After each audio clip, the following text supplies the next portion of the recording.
Miller is a professor of mechanical engineering at the University of Colorado Boulder and a faculty member of the interdisciplinary environmental engineering program at CU. Her research interests lie in indoor air quality, urban air pollution, health effects, air pollution mitigation, and many more. Dr. Miller received her BS in Applied Mathematics from Harvey Mudd College and MS and PhD degrees in Civil and Environmental Engineering from the University of California, Berkeley.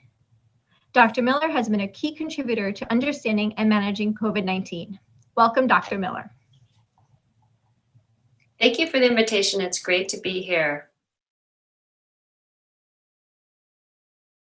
I'd like to touch briefly on how to ensure air you're breathing in your indoor environments is safe.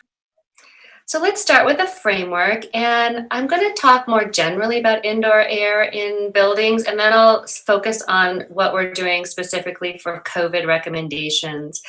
But in an indoor environment, you have sources of pollutants. These are emissions from indoor sources, and people themselves are also sources.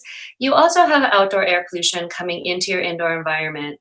What happens in the indoor environment is like a mini reactor, in that you have deposition of chemicals and constituents that are causing some health effects possibly. You have ventilation to dilute the concentration in the air, and you can add air cleaning to your environment to supplement your ventilation to reduce the exposure to contaminants even further. In this diagram, I show that we have surface deposition of virus-containing particles.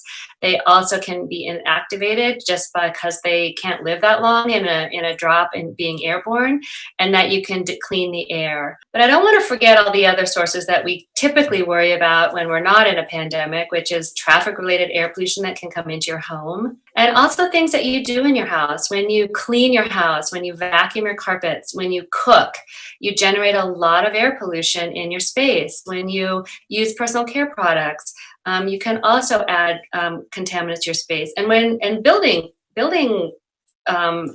materials and furniture also add contaminants to your space. So being concerned with removing the sources and paying attention to the losses can help make your indoor environment healthier. I'd like to focus on source control first, because in the indoor environment, we really do need to focus on removing the source of the pollution first. So for example, if you're cooking, you would turn on the hood over your stove. Or if you don't have a hood, you would open a window, and that could help reduce the emissions that are coming right from the source, which is cooking. In the context of COVID, we recommend source control being masks, which has a diagram on the left showing how the masks filter out airborne particles containing virus, and data on the right showing that with a mask, both larger particles and smaller particles are efficiently removed using a mask. And then as another method of source control, we do recommend distancing. And this is also true for other pollutants, even things like cigarette smoke. The farther you are away from a smoker, the less contamination you will breathe until it completely mixes into your indoor environment. Once it does mix into your indoor environment, we have other approaches to reduce exposure. And the things that we use first are called ventilation. We ventilate our homes either by opening our windows or doors, or we use a mechanical ventilation.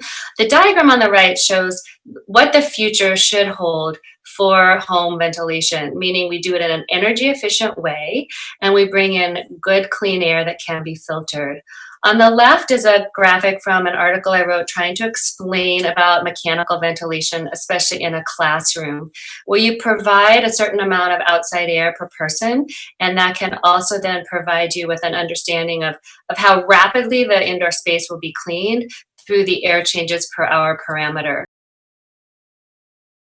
But to supplement your ventilation, if you do not have enough ventilation, and right now we're very excited that the WHO has released a video today that I will put in the slide after my talk, recommending 6 air changes per hour in indoor spaces to reduce the risk of COVID transmission. If you can't get 6 air changes per hour, you add air cleaning with an air cleaner that must be sized to the space that you're in, where you turn it on and it can clean the particles out of the space. We've developed a tool that you can use to size your air cleaner, and I want to recommend that you try to purchase an air cleaner that is certified. And in certain environments like healthcare facilities and also homeless shelters and jails, and we're even looking at this technology for restaurants, we would add a different kind of air cleaning approach, especially for larger environments. We would use something called germicidal ultraviolet irradiation. And what's cool about the technology is we use UV also to disinfect water. And here we're using it to disinfect air, where we hang lamps in the upper part of your room. And on the graph in the lower left, I can show in some studies we did for the CDC that as you increase your radiation in your space, you increase the equivalent air change rate. So we were able to get 17 air changes per hour using 5 germicidal lamps, such as the one pictured on the right.